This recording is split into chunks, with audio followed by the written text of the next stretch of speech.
January 2024, and the Christmas has only been for about a week, but we have been a lot inside the house. Hope you can hear me because I have the on mic now, and I'm sitting about 2 meters from the camera. But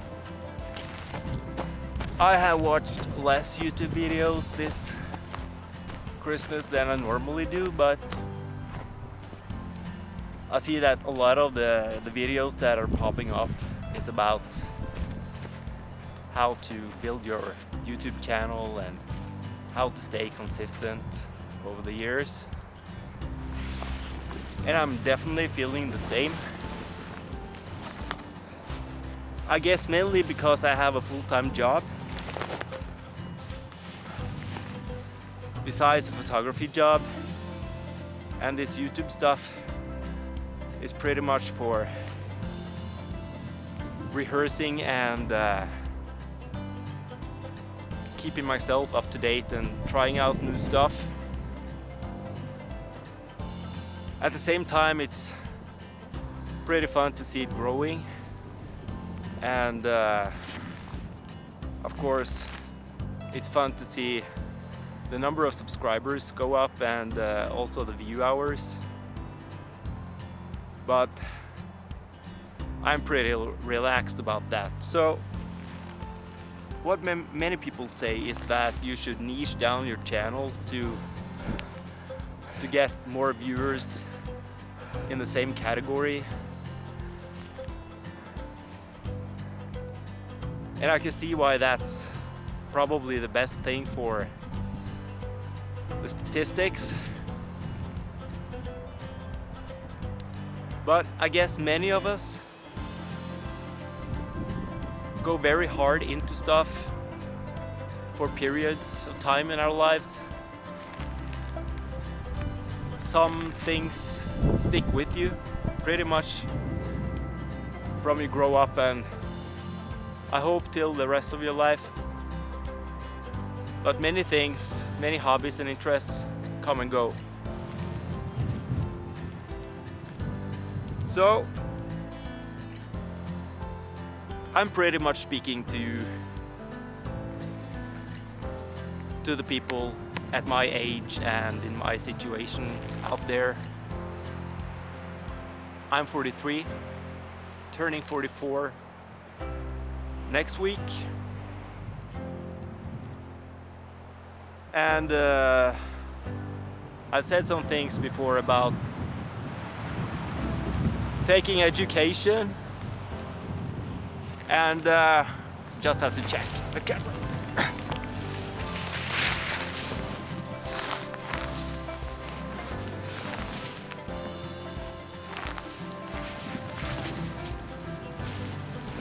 Yeah, I have said some things before about taking education. Get a safe job and income. And as you get family, you are pretty much stuck to that education and niche in your corporate life.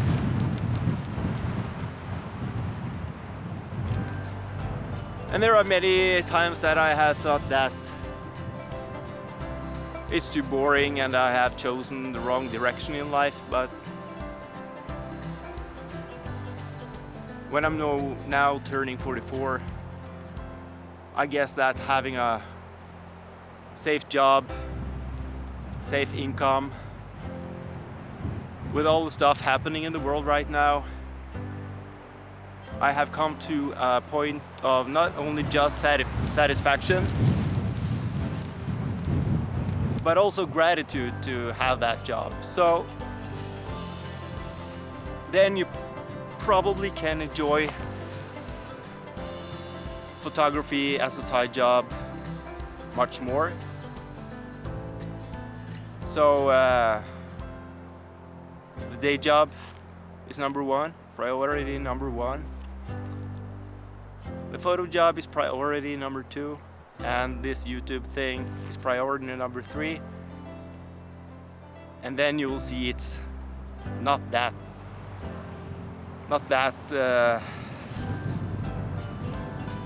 and then you will see it's not that dangerous or hazardous if you fail to upload within your scheme, and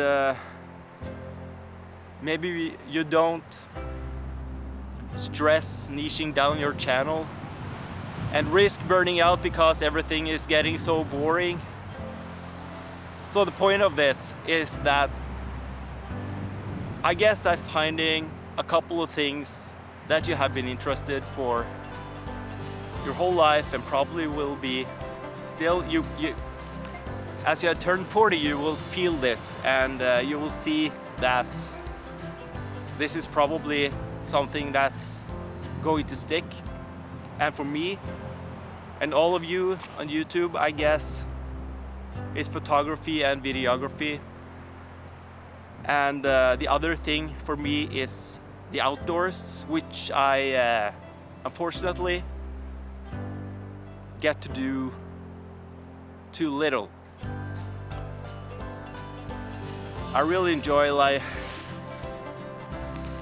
enjoy being out in nature and sleeping in tent and stuff, but there is too little time, and you have to be on par with the rest of your family, and you can't live a solo life when you have chosen to get a family, which is the best thing in life for me and for many other fathers out there. So today, on the January 1st, 2024, I have walked pretty much from sea level up to about 300-400 meters. We are at, or I am at a place 45 minutes from my house in the western part of Norway, and the sun is barely getting over these mountains. Now we also have clouds, so it won't stay for long. This is pretty much all the daylight we can get now in January, but the sun has turned right before Christmas, and the days are getting brighter.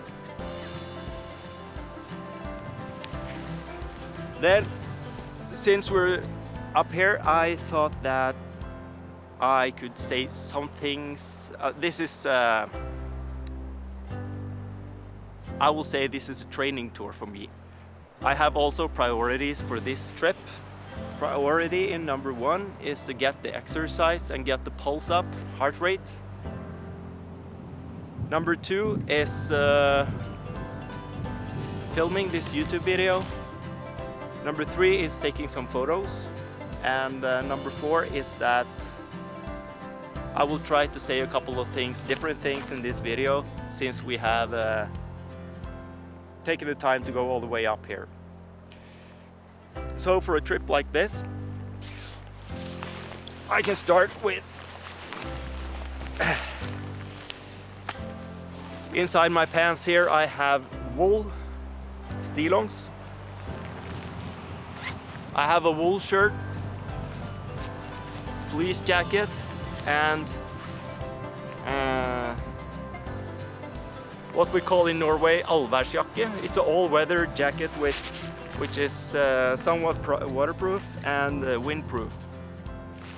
Inside my backpack I also have a down jacket which I can swap out with this fleece jacket. I can feel now that I'm pretty sweaty, but it's actually plus degrees Celsius today, so it feels pretty warm compared to the other days this Christmas.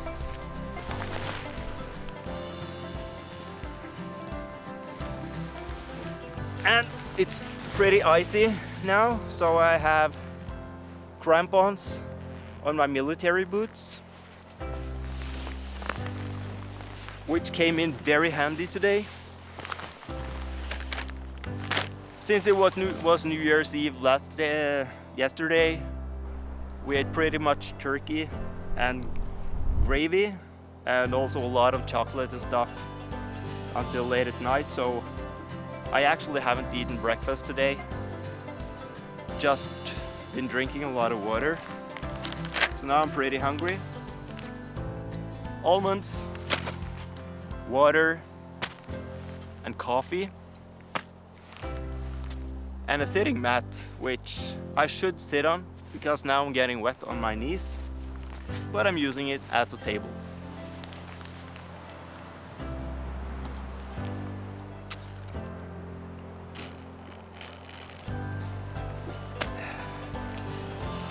Coffee mug with about 400 milliliters of coffee. And I also brought my drone. It's pretty windy today, so I'm not expecting this to work very well. But I brought the DJI Mini 4 Pro, which is below 250 grams, and it works very fine. I'm pretty positive, surprised by the quality of the footage, but I can see that it doesn't withstand that much wind. I guess it's about 10 meters a second, which is the limit. Now we have some throws in the wind. It's quiet sometimes, and also some pretty heavy wind gusts. So I think I will fly a little low. It's a very light drone, so just flying among the trees here, I guess. I won't lose this now, because this is my main drone for professional work right now, since the new EU regulations came in today actually. I made a video about this last week, which you can watch if you want.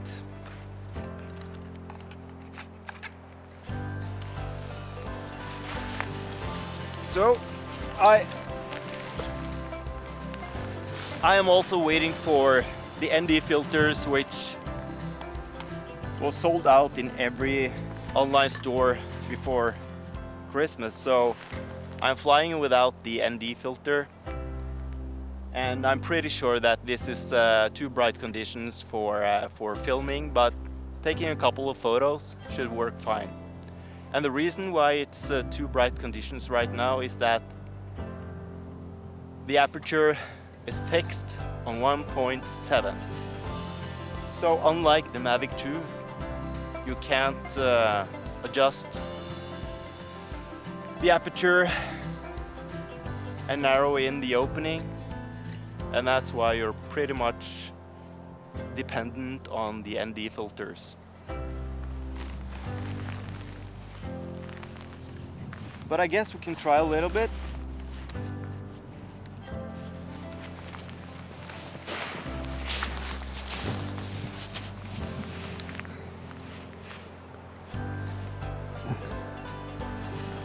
So then we can turn on the RC2, which is the name of the controller. And the startup time is a bit long, but it's so convenient to fly with a remote controller with a monitor on and not take up your phone every time you're going to fly. So as you can see here, it's 249 grams and it's CO marked, which is the lightest drone, and you can fly this near people and buildings. Not over crowds, but closer than you can with the Mavic 2 now, because that's downgraded to a legacy drone, and you have to be about 150 meters away from both people and corporate buildings. So if you're in nature you can fly the Mavic 2, but then you have to go very far away.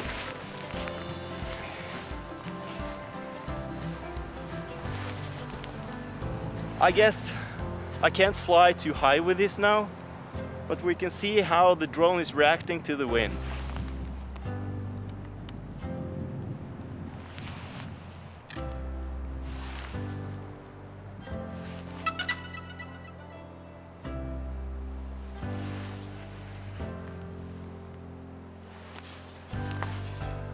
Then we have to wait for the GPS.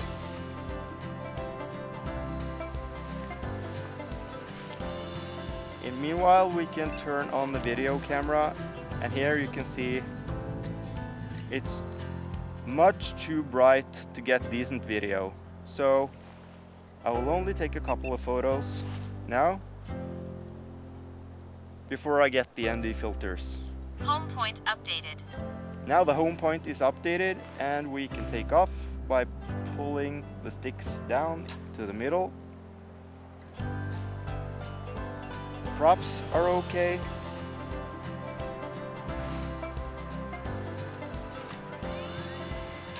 Take off.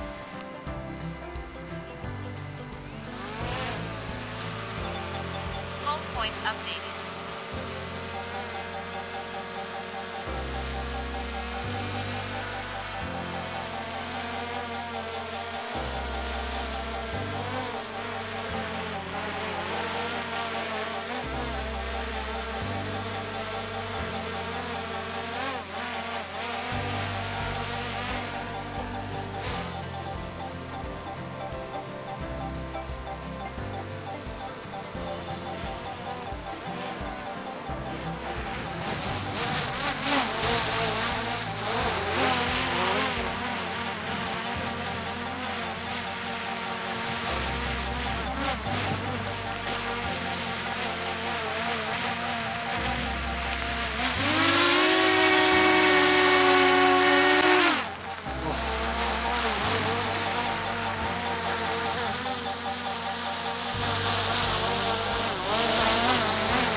Okay, so it's too much wind to do this right now, and I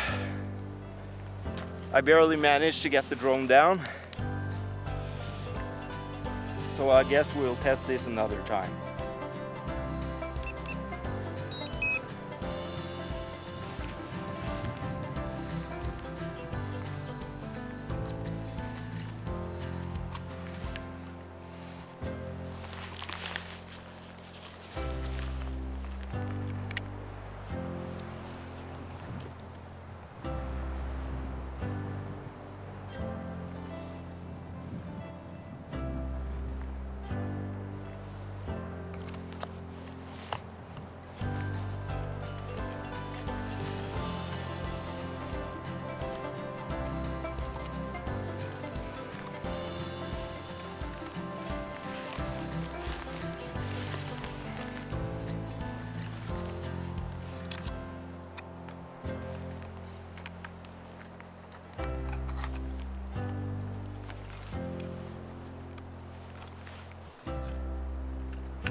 Well, it's starting to get a little cold, so I guess I will drink a little coffee and then get down. Until then, so until next video, take care.